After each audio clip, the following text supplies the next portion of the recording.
Good afternoon. Merry Yes. Christmas. Happy New Year.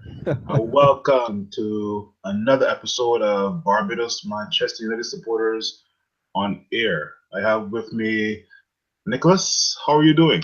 Yes, man. Very, very good. How you doing, Phil? Uh, my United has been performing really well, so I have been doing pretty good. Me too. Well, there's Yeah. there there's so much to talk about. There's United going unbeaten in 8 games. That's the best that we've Mm, done in 7 years. There's yeah. also us ending 2016 with a bang against Middlesbrough, and there's Hmm. also United starting out well in 2017. But Yes. the main topics I want to focus on today, since it's the January transfer window, is United is being linked with Antoine Griezmann from Atletico Madrid. Now, Hmm. he has a release clause of 85.5 million, and most importantly, he just signed a new contract with Madrid in 2016.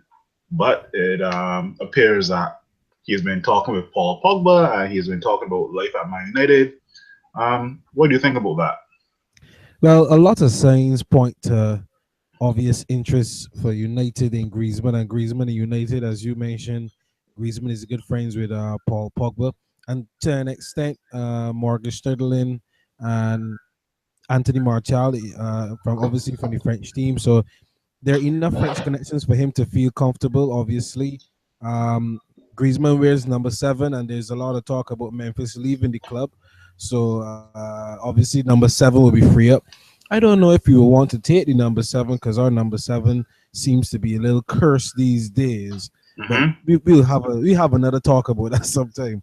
But yeah, the fact that he wears number 7, Pogba links the fact that in Mourinho's current system, it looks like he would be a perfect fit. And we at United, we currently need somebody, a striker who's not so young and inexperienced, but still not too old, because we got two old boys in Rooney and Zlatan, and you got two young boys in Rashford and Martial. Remember, Martial, yeah. Martial is only 2 years older than and Rashford. Rashford just turned 19.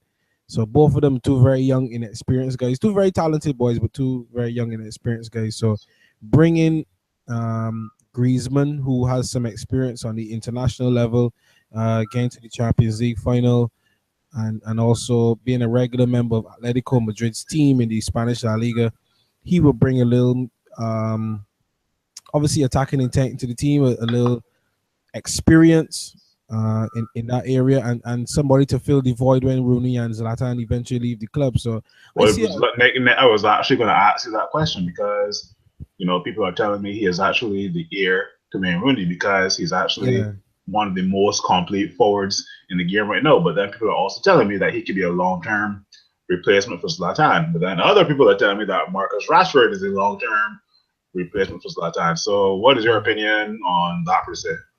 well, for me, I would more put Rashford into the Ibrahimovic mold and Griezmann into the Rooney mold for the same reason you just mentioned, for being a complete forward, because Griezmann has proven to be played out wide, playing through the middle, even behind the forward. And the same thing with Wayne Rooney, where Rooney could play in that quartet of positions on the flank, the point man, and the second striker behind the point man. Rooney has, in his day and in his prime at the age of 23, 24. Griezmann around that age right now, right? Yeah, Griezmann is 25 and he's turning 26 later on this year. Well, Right. yeah, so So when Rooney was in at that age, around 2010, 2011, he was playing in those positions and being very efficient. So I more put Griezmann in the Rooney mold, and see him as replacement for Rooney or successor for Rooney. now one thing people have been telling me is that with Diego Simeone and Atletico Madrid, he's trying to build a dynasty or empire. But the thing is now, in this football world with inflated prices, money talks and BS Yeah. walks. And in my opinion, people have been asking me, will Atletico Madrid sell and will they find a replacement? Now, let's say United bid around, or let's say we bid the release clause and he decides to ask. Atletico Madrid decides to accept, and he goes to United. Hmm. Atletico Madrid over the years have been able to replace they're great strikers. If you look back and you see the likes of Aguero, Forlan, Yeah, Falcao, Torres, Diego Torres. Yeah. Costa, and Mm-hmm. Diego Costa, they've always found somebody to replace him with. Mm-hmm. But you know, another thing I was thinking about is that the likes of Rooney and Zlatan and Carrick won't be there. And a lot of people are telling me that even though they're going to go, they would like to see the likes of Rashford and Martial and Mkhitaryan develop, and that Mm-hmm. Antoine Greizmann is not needed at United. But I think, Okay. with those three gone, I think he would play a pivotal role at United if he Mm-hmm. signs. Like he can play the complete role, like left, right, Yeah, in the yeah. middle as well. What do you think? Man, people be always thinking in the present day and saying, oh, like we need to let players like Mkhitaryan and players like Rooney and not players like Rooney, players like Rashford and Martial develop. But how would Griezmann's addition hinder their development? It only Exactly. all it would serve to do is to have competition in the team, because remember, in a little bit while we can lose the pie, we can lose Rooney as well. We can lose Latan. That's three players who can play in the forward position who we can be without in the next couple of years. So if you could get Griezmann in, a player in his prime, one of the best players in the world, admittedly, even though a lot of people don't want to give him the credit, he is one of the best players in the world.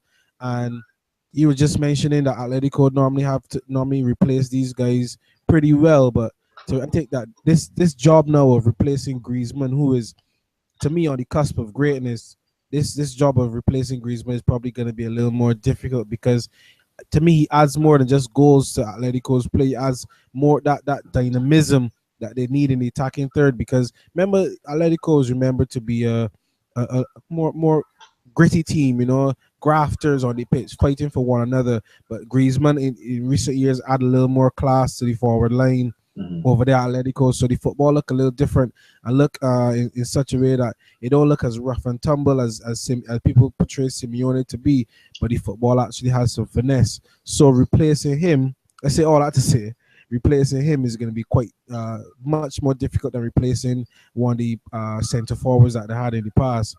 So we would do good to sign him. You never know in the summer what might happen, because apparently United got a lot of money, so we might put up some money and get this boy.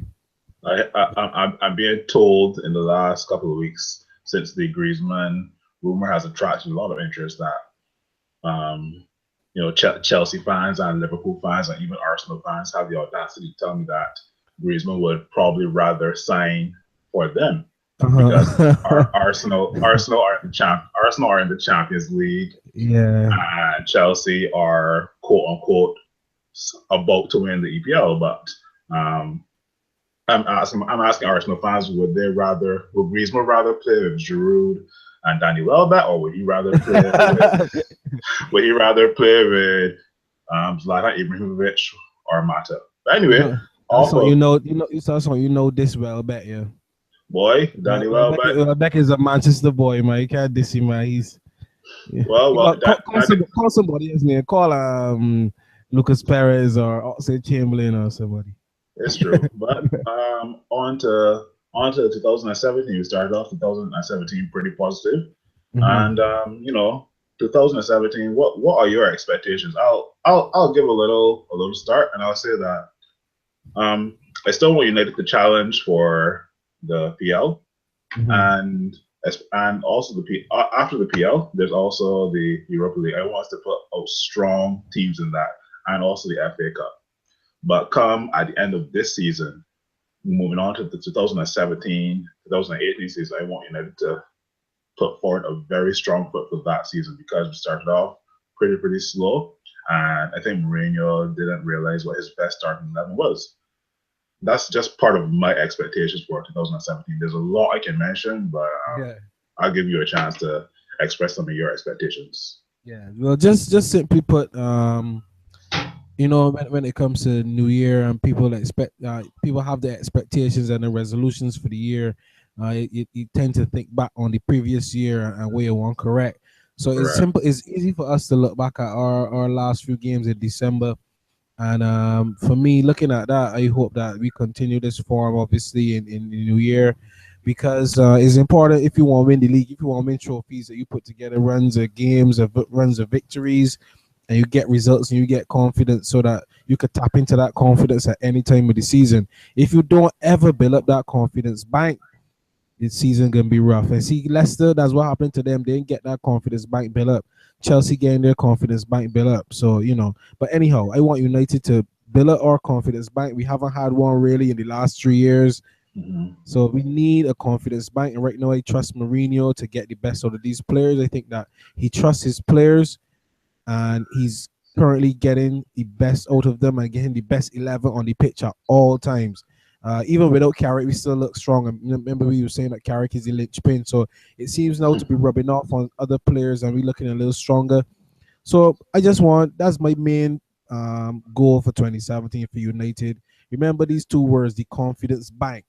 It's true, the confidence bank, So because I want, it's basically us improving on yes, 2016 and going on a very long run of games, and that's right. basically what I want So United let to me be just doing. build up the confidence bank so we could get a little withdrawal when we're ready. When things looking tough, we could go and get a withdrawal and we could look good and we could look strong.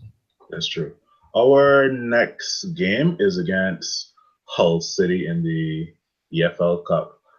What are your predictions for that game in terms of like the scoreline? We can beat them obviously, but I can't because you see them no sat might feel in there, and like I think they're playing at Old Trafford the first leg.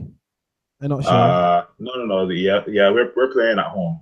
So exactly. So if we win that, well then yeah, hopefully we can go with a good score line into the next round. yeah, and I'm happy that we had these two cup weekends to precede our trip to Liverpool, our game at Liverpool, because just want players to be rested and just want players to come out and do the best. So we can beat Hull City about 3-0. I predicting, we hopefully Mata get on the score sheet. Hopefully Rooney breaks the record, because I wouldn't expect Rooney to feature against Liverpool. I Well, would you never expect know. I would love Wayne Rooney to break the to break the record record. again. that that would be great too. But I for some reason I don't think Mourinho and his pragmatic mind is going to play start rooting against Liverpool. So I hope he still get it in the FA Cup, in the EFL Cup. I hope he get it. I don't really care when he does. I just hope I see when he gets it. So yeah, Hull City 3-0, we can beat them, and then Liverpool we take care of them as well. Oh, I got us to cut Liverpool ass. But anyway, Oh, roll that's it. on, roll on. 2017.